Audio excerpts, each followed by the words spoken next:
Hello again and welcome back to Garage Science. It's been a while and mostly due to my time being spent finishing my time in the Navy, transitioning to civilian life, and finding another job.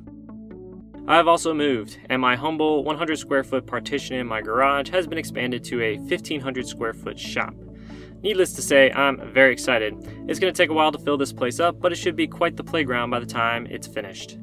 Now, I wanted to cover the TV desk I made a while back since it's gotten a lot of attention and I've gotten hundreds and hundreds of comments on improving it. I can't implement all the changes suggested, but because I had to reassemble the desk anyways, I thought I'd go after some low-hanging fruit. One of the frequent comments I got was that you could see the felt pads under the glass. I wasn't too concerned about seeing them when I first built it, but several people suggested painting the underside of the glass to cover up the pad visibility. I thought this was pretty clever, and it's not too hard to implement. After getting the desk initially set up, I had to remove the wood tabletop first since the weight of the glass was too much for me to pry it out without risking damage to the glass. In order to know the bounds of the screen around the glass, I put tape down on the top of the glass before pulling it off. This way, once the glass was flipped over, the tape will mark out the region that I need to cover prior to painting. With the glass tabletop removed, I could access the TV underneath. This TV hasn't seen the outside of this desk in over 2 years. I decided it was time to pull it out and check for dust and debris, which actually turns out there wasn't that much. There are 4 mounting screws on the bottom of the desk that hold the TV in place. After taking the TV out, you can see the PC fan on the back left corner and the filters on the front right corner. The spacer in the center of the cavity holds the TV against the back of the glass and also allows for cooling air to flow behind the TV. I went ahead and removed the PC fan and filter so the TV cavity could be painted. There was no particularly good reason I did this. I figured it would help me identify any debris that intruded into the TV cavity in the future. It does make it look a little nicer, even though it's just going to get covered up again.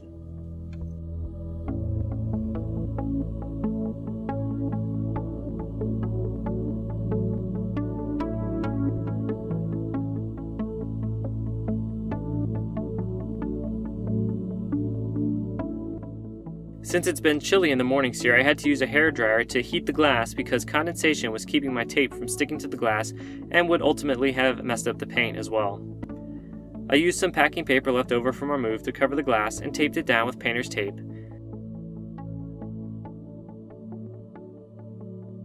I then applied a relatively thick coat of black spray paint.